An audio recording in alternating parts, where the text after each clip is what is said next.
All right, everybody, welcome back. I am so excited to introduce you to my next woman you should know. And yes, we are sitting in her studio, not live, but here we are, right? This is Heather Ramirez with Heather Just Create. She has a vlog all about YouTube and all these types of things, but we want to hear her story.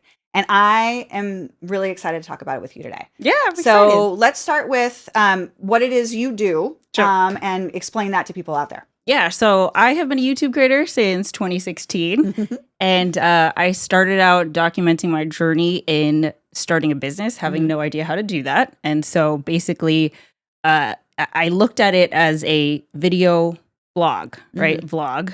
And really, it was just a way for me to document my journey faster because I usually journaled, but it just took forever to write it. You know, like things were happening so fast. I was quitting my job. I was figuring out how I was going to get paid, all that. And it was just easier for me to talk to the camera. I had no ambition of it turning into anything. Right. And, you know, that was 2016. I've gone into YouTube coaching. I've had online courses. I've had paid masterminds, really teaching people how to do YouTube. And since then, I am now the executive director of a new nonprofit organization called Heather Just Play, which is basically an online gaming community that promotes personal growth through play. Yeah. Which is incredibly unique and super exciting. Yeah. So a couple of things I want to unpack because I know that with every journey, there's a real story behind it. Yeah. So you said that you were, documenting your journey from quitting your old job, which was communications marketing at a private school. Okay. And you loved that job. Oh, I loved it. Right. Yeah. It was so sad to leave. Yeah. Yeah. And it was time to do that. It was time to do that. Okay. So you decided you were going to start documenting this because part of what you did there had a lot to do with this type of media, right? Yes, okay. Exactly. Okay. So it's hard to imagine now because it's 2025, but in 2016, you know. It was like so long ago. But in so many ways, yes. In content creation years, like we've seen content creation careers come and go. Like people get really big and then just fade away. And even the way that like, you know, the masses use the tools, like there's a familiarity now. It's a main way that we connect. So we've really come a long way. But back then, especially working at a middle school, high school, I was noticing a generational difference where the kids were so much more digitally savvy is what I'll say. So they know how to use it, but it was the literacy that I was concerned about because it was like, how do you vet whether information is legit? I was asking that back in 2016, you know, pre-AI and everything. Right. And then such an important question. Yeah. And then meanwhile, all the teachers and parents were saying, get off your phones, get off your phones, get off your phones. And I was like, as a communications person, I cannot do my job without this phone. Right. It seems counterintuitive that we would discourage them, like obviously distractions and screen time and all of that. But this could be a legitimate career for a lot of people. And it is like, whether you go into marketing or not, it's a huge tool. Social media, digital media, you know, online communication tools, a huge tool that is involved in several industries. So, you know, before I left, I partnered with the journalism teacher to actually create a course for the students, teaching them how to become digitally literate. Oh, wow. And so as I was transitioning to leave, I was like, I want to do that, but for everybody. Like on a large scale. Yeah. Like, digital especially literacy. Back then, that was it is huge now, but you're right. In 2016, completely different time. So I had been vlogging and I was building up a global audience, but every single person I met in my real life, every time they saw me holding a camera, they were like, what's that? What's that? Like, what are you recording? Are you making a movie? Like, YouTube was not the first, you know, there was no influencer term. There was no content creator. So it's like, it was weird because on YouTube, it felt like everyone was on YouTube. But in my real life, it was still so foreign. Right. So I was like, obviously there's a gap that I wanted to try to bridge.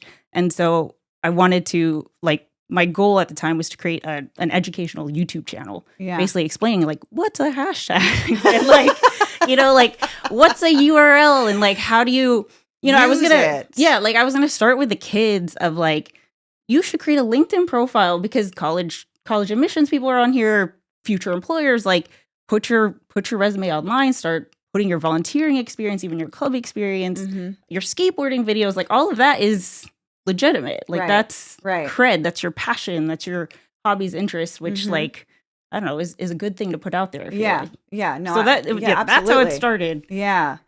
And went on from there. Yeah. And so how long, so you went from, no job. So now we're creating content and trying to capitalize on that. Yeah. How long before you saw some sort of, where you felt like, okay, maybe I got this? Or Oh do my you God. still feel that way? Well, so when I quit my job, I had 6 months runway. And then 6 months hit. Mm-hmm. And I was like making enough to get by because I was involved with the chambers at the time, and so I had like social media clients and doing digital media marketing, stuff like that. But I had come to a crossroads of like, I either have to get a job because I don't have enough runway, like financial runway to continue. Meanwhile, at the time, this is so funny because it's like so ubiquitous now, but I was working in a co-working space called WeWork. I think everyone knows about it. But a couple cubicles over was the manager for Postmates, which is basically like a competitor of Uber Eats or DoorDash. Yeah. And he was like, if you need a job, there's no schedule, there's no boss, you work on your own time, all you have to do is turn on the app.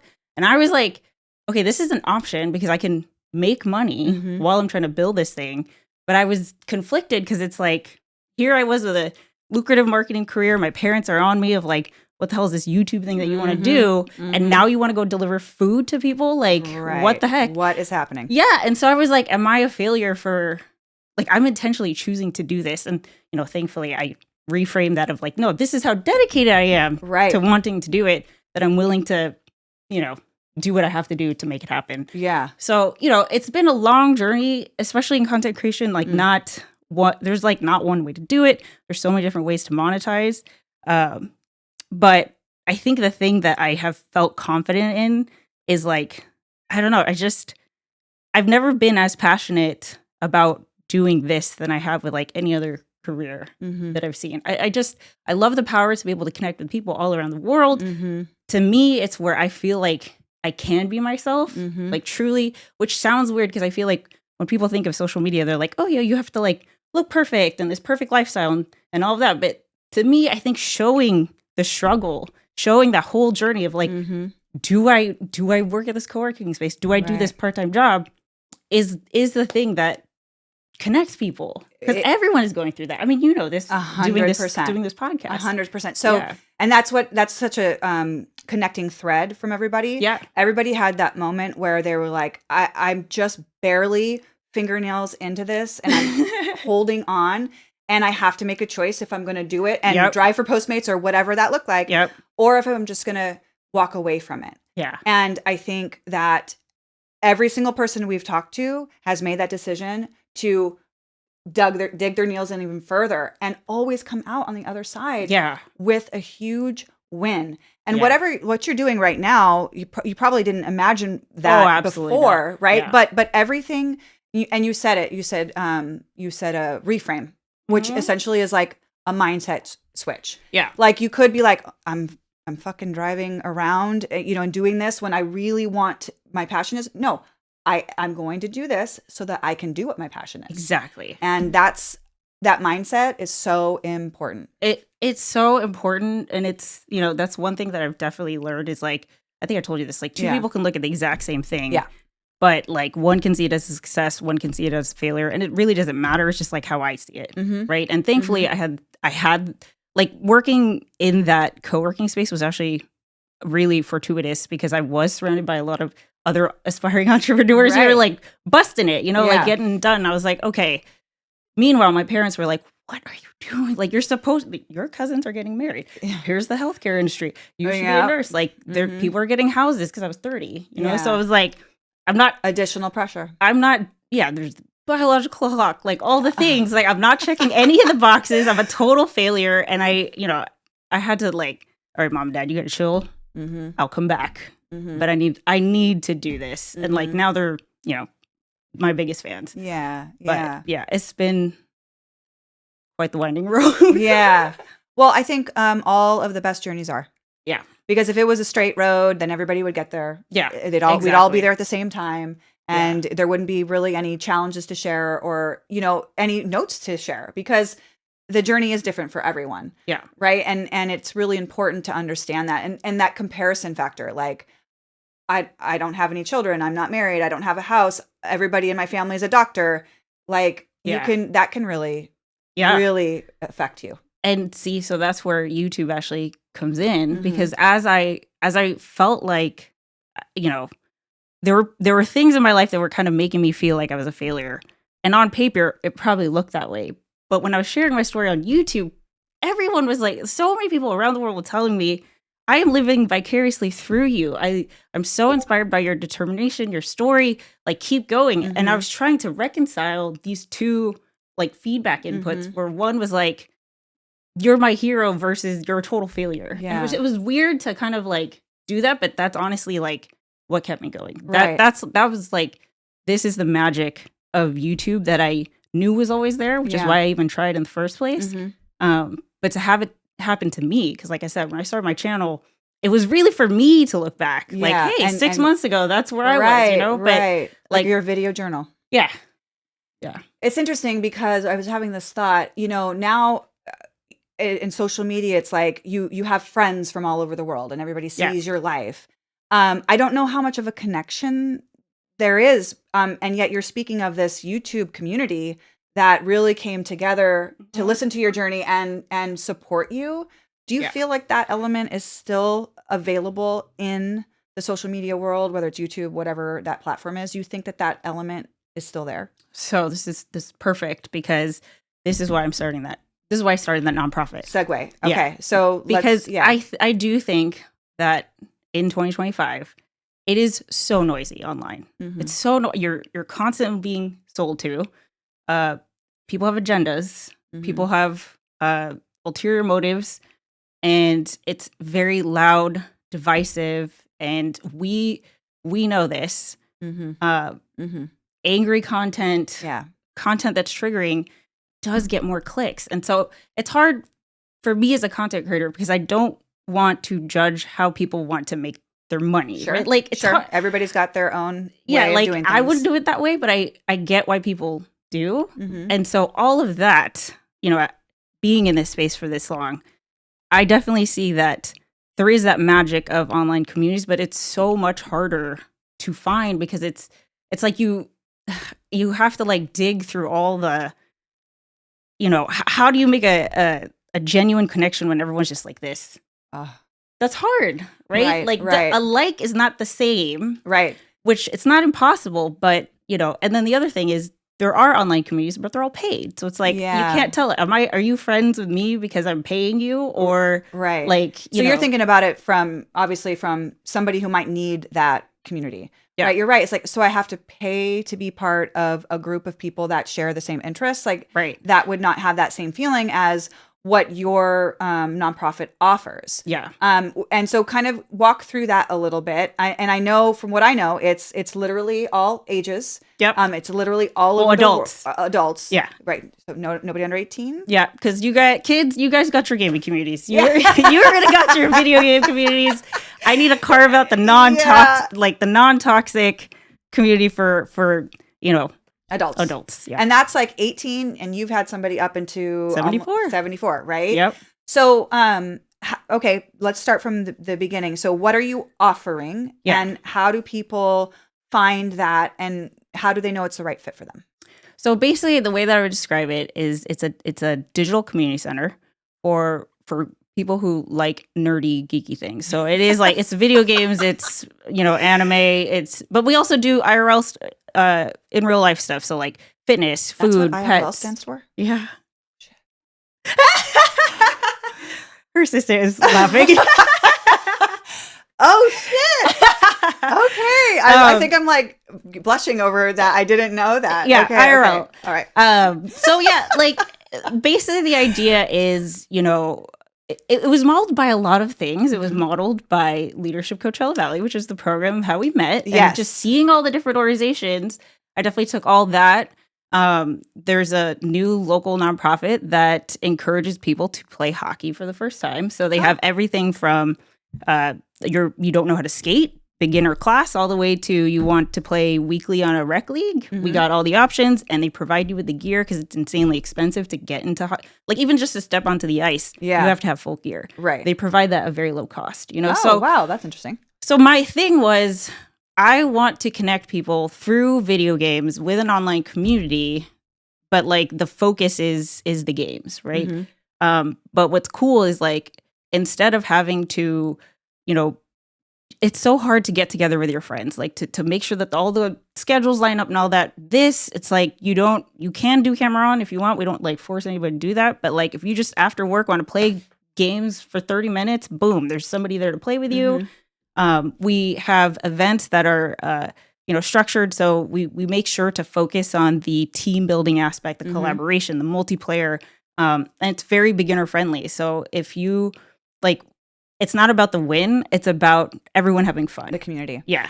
And you had mentioned to me when we were talking about it another time was that it's very, the culture of it is very inclusive and safe. And we are not messing around with any negative energy or people or any kind of, like you want the 74-year-old woman to feel comfortable or the little quiet 18-year-old or whom and everybody in between to come join this community. And they're all over the world. Yep. Yeah. So we just had our 1-year anniversary yesterday. Yay, congratulations. And I was looking at, like, we had at one point we had 8 people on stream.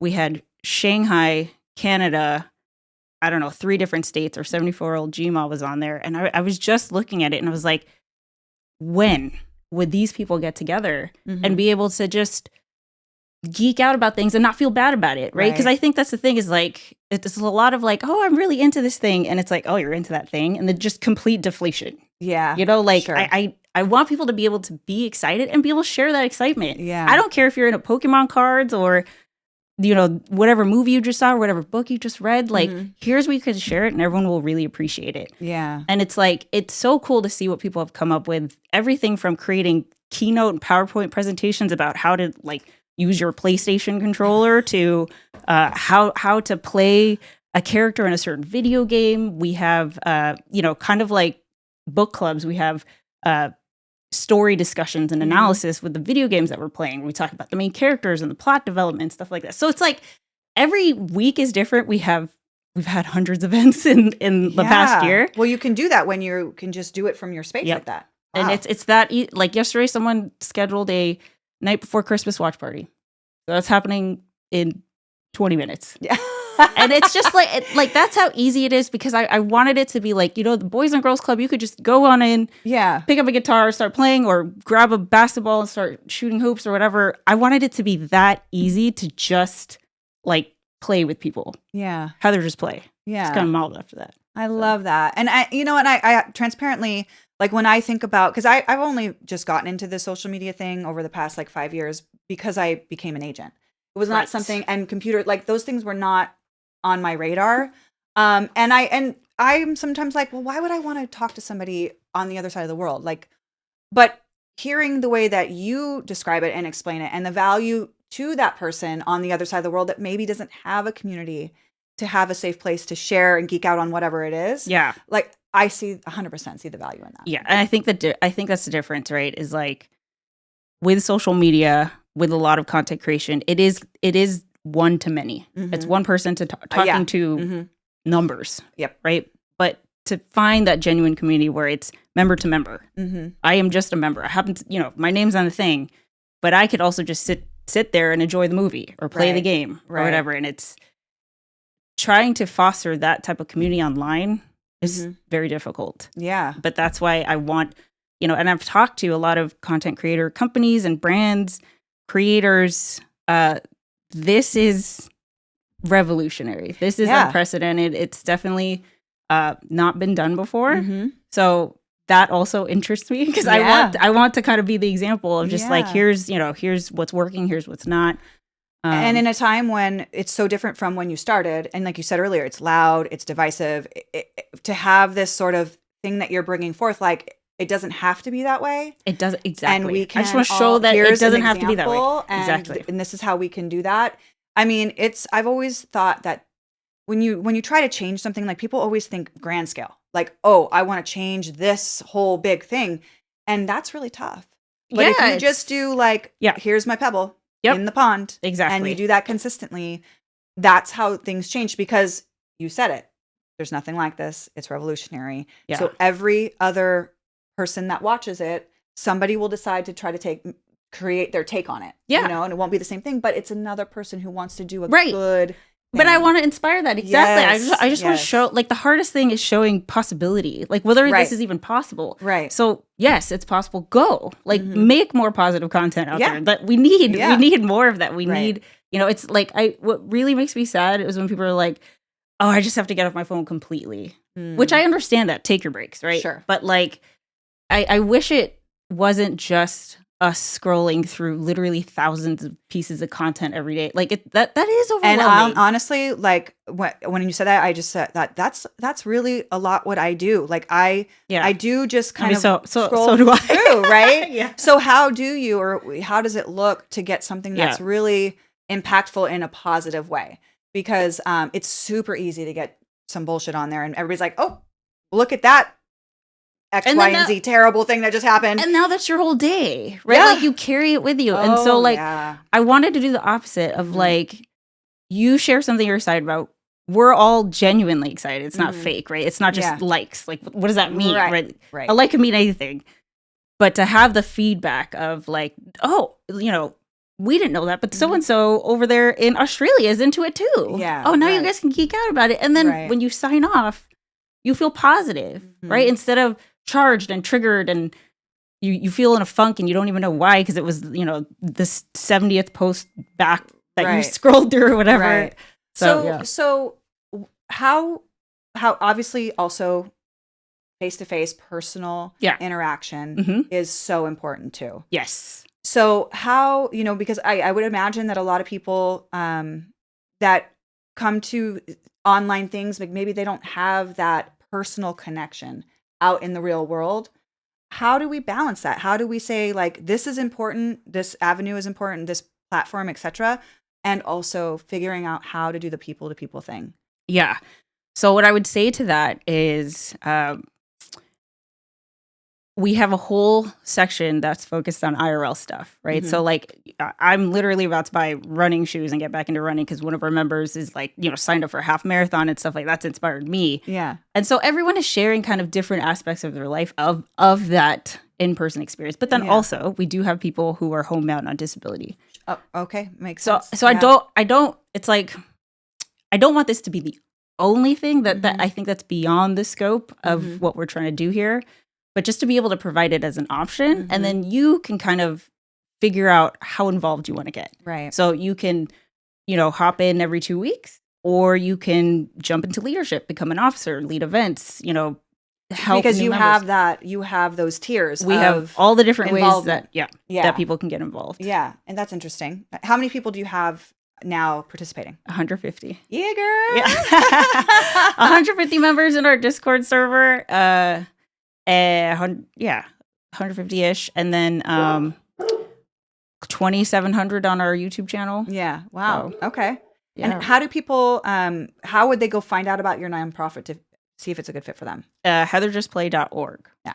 Yeah. Nice. Mhm. Nice. So I want to touch on, like we said, we met during Leadership Coachella Valley. Yep. And one thing I think is so important that I've learned, and we kind of talked about this before, is making new connections. Yes. Right? Like putting yourself out there wherever that looks like. If it is online, because that person isn't in Australia, great. But making those new connections and learning new things about people, new opportunities. Yeah. Like the more you put yourself out, the more you have an opportunity to meet somebody that you would not Cross paths with. Yeah. I mean, Totally. right? Yeah. And for me, I have never been an executive director of a nonprofit. Like I've no, like, honestly, I can't say that I've had like formal leadership training aside from like what I've just happened to pick up on the way. But I didn't go to, I don't have an MBA. I don't have like, right. But the cool thing about Leadership Coachella Valley is that we were able to see the behind the scenes, right? So like not just like as the customer who, as the patient or whatever, but like, how do you problem solve? How do you cater your products and services? How do you adjust with the trends and the times and all that? those were the things that I really was like, okay, so this is how they're doing that. You know, I wasn't, it's all just like marinating. Yeah. You know, I'm picking up on it. I'm paying attention. Yeah. And like the neurons are firing. But, you know, it's like you never know when you're going to like pull that out and use that tool that you just learned. 100%. 100%. It's really, really valuable, you know, because we get so caught up in just going through the routine every day. You know, you get up, you do your morning routine, you do your whatever your job is, you go home, you do your nighttime routine. Yeah. Switching it up and putting yourself in positions to learn something new is an invaluable thing. So that and leadership development is like totally something that I would put on the back burner. It doesn't feel like you need it. Right. You right. know? Like, it's who like, am I going to be leading? Yeah. Like, what? And yet. Yeah. And so yet, it's like, I'm really glad that I signed up. Like, there were definitely times where it was like, crisis mode, I need to do this. But I'm so glad that it was a 10-month thing because I, you know, it was like, I committed, I signed up, I have to stick it through. And I'm so glad I did because, yeah, even though it doesn't feel like you need this, the last thing, what would not be good is just me getting all of my inspiration online. Like, that's not a good thing. I recognize that. Right. So being able to see different healthcare, environment, nonprofits, like, you know, small business, all Acrisure Arena, all of that was just like, this is just the most invaluable training ever. 100%. Yeah. It's so true. It's so true. So what if there's somebody out there and they're like, I want to do what she does? Oh, just create more. Okay, so here's how I did it. Yeah, right? What are your tips for like that? Because it's a whole thing. It's like, okay, I got to create something. Like, what does that look like? I'm going to look stupid. Yeah. Who cares? You know, like you totally will, but like who cares? And also, you're the only one who thinks that. And also, the other thing I'll say is it's never, from someone who's been doing this since 2016, it has never been easier to get into content creation. There are so many tools, or so many courses and tutorials and coaches, and like all this stuff did not exist. I was using a camera that was a photo camera, like makeshift as a video. I was just like forcing it to be a video camera because we didn't have like smartphones with camera like, with enough storage on it or anything. So yeah, all that to say, it's never been easier. There's all different kinds of formats. There's vlogs, there's live streams, there's podcasts, there's, you know, social media content, there's shorts and TikToks that only need to be 10 seconds. There's all kinds of things that really suit you. And the thing that I would say is before you dive into the rabbit hole of here's how here's all the things that you need to do to blow up your channel, don't do that. Do something like a 10-day tackle. That's what I call it. 10-day tackle or a 30-day challenge where you challenge yourself to do the equivalent of writing every day, right? So if you want to be a good writer, write every day for 30 days. You will definitely be better 30 days later. If you want to be a content creator, create content every single day for, I say 10 days because it's like, it's long enough to hurt, but there's a, you know, it's achievable. Short enough to do. To finish. Yeah, exactly. And like all the questions that you have now of like, oh, am I going to look stupid? Or like, what tools do I need? You're going to figure that out. You're going to figure out a workflow. You're going to figure out what works. And then instead of going to Best Buy and just like, there's, you know, 500 content creator tools, you'll know exactly like, oh, I tend to create content in the kitchen because I'm cooking. So you're going to need this specific microphone or this specific camera. Because obviously, it, you know, depends on the kind of content that you're creating. Yeah. Yeah. That's such a good point because the first inclination is, well, I know I'm going to need really cool microphones. Yeah. And I'm gonna get some of these big screens and the lighting. And then now you're like all this money in and you haven't put anything out. Yeah, you haven't put anything out. And I have seen it so many times. Yeah. I've seen it so many times of like, I'll tell you right now, gear matters, but it's not the thing that's stopping you. It's a mindset thing. That's what I think. So that's why like, but you don't even have to go like make it public. Just for yourself. Yeah, exactly. Well, I like how you said, because I've always really wanted to be a journaling person. Like I like to write a lot and I've always wanted to like be like, I'm a journaling person. But the reality is like, I never want to sit down and do it. So I love how you said it was like my way to journal. So like, what does it look like? And sharing your life and being honest and like, this is what I had to do today. I had to consider, you know, X, Y, and Z. Yeah. That's actually what people at the end of the day want to see. That's who's going to follow you. That's who's going to glob on to what you're doing. People will connect. People connect with people. People connect with people at the end of the day.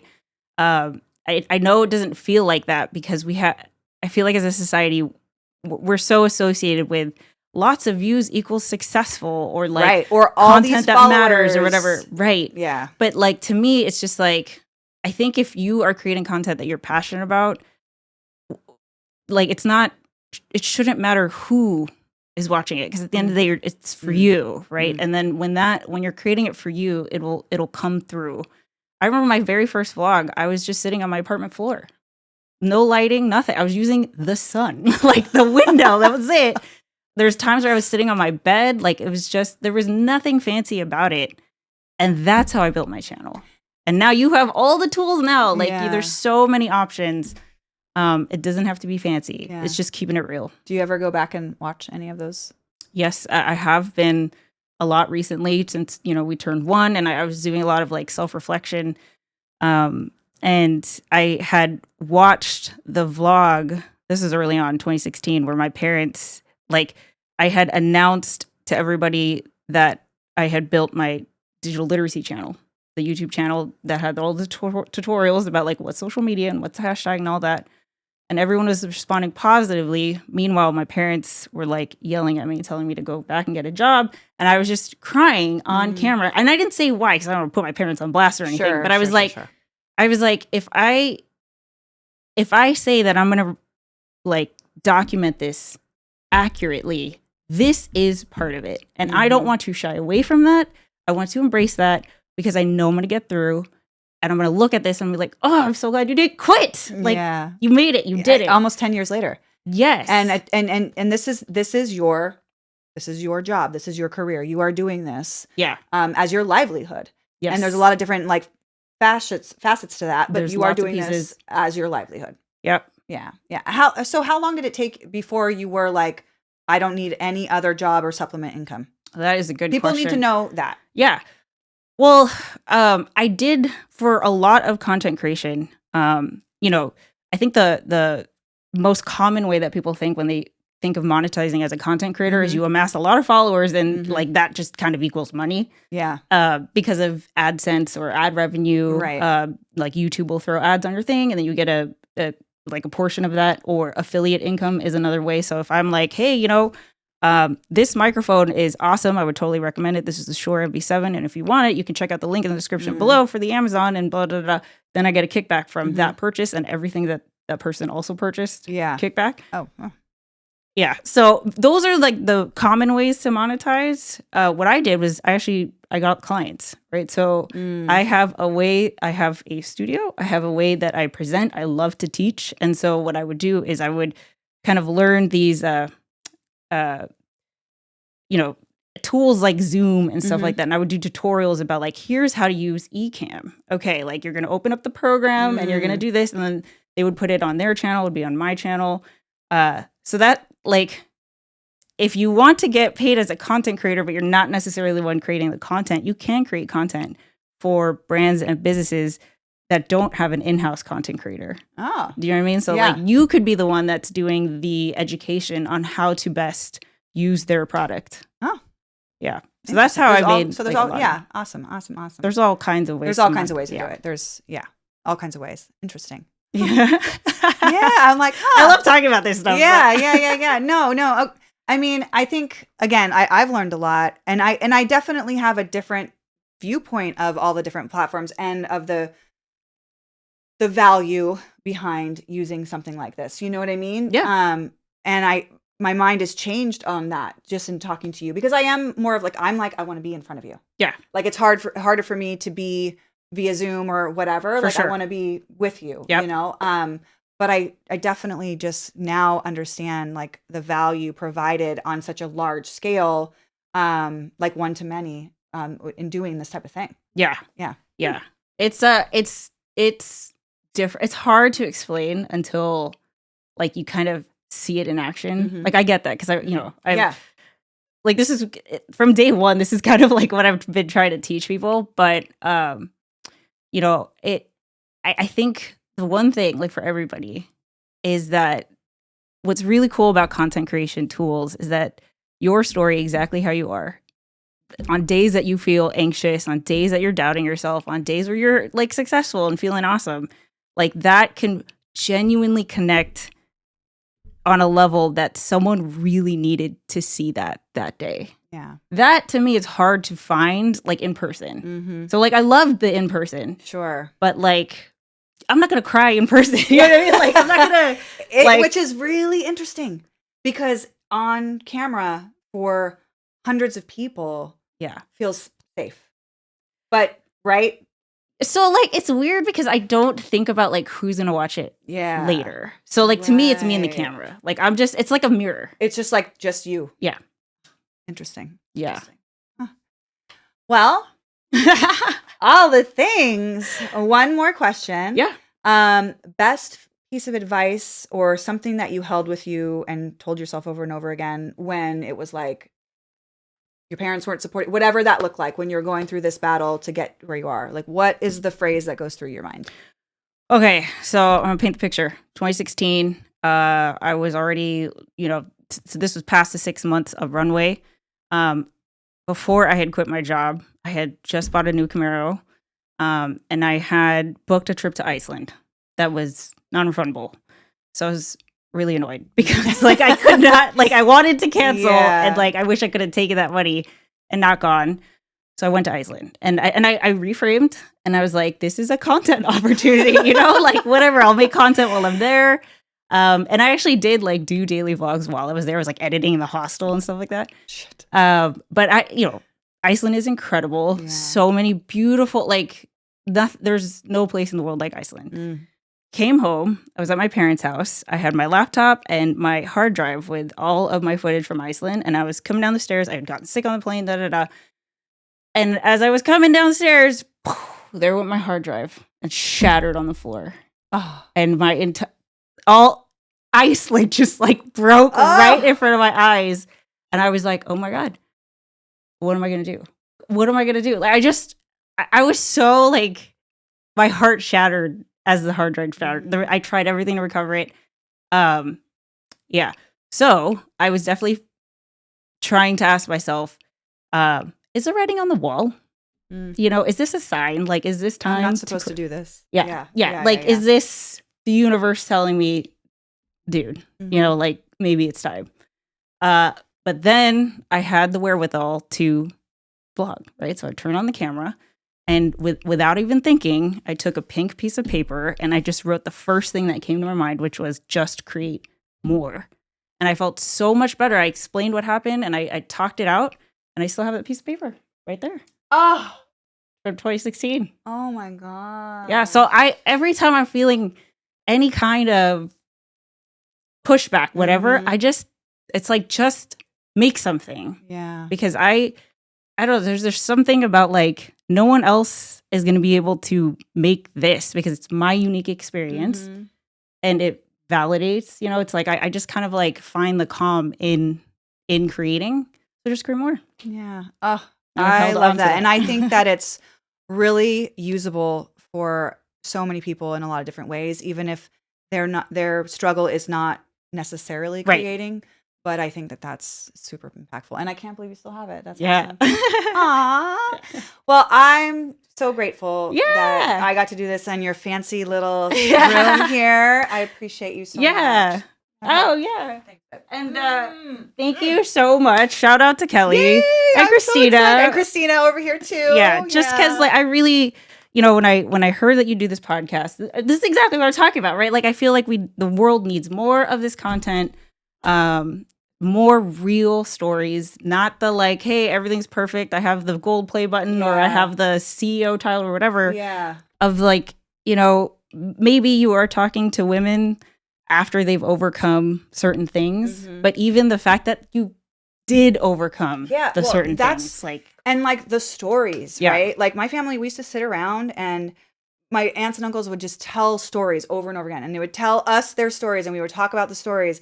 And like you learn so much, and you gather how the people felt, and like then where they are today is like so much more impactful. And I think it's inspiring. Right? And to hear all these women that we've talked to, every single one of them is like, well, I was at a crossroads, and like given the choice, they made the choice to keep going.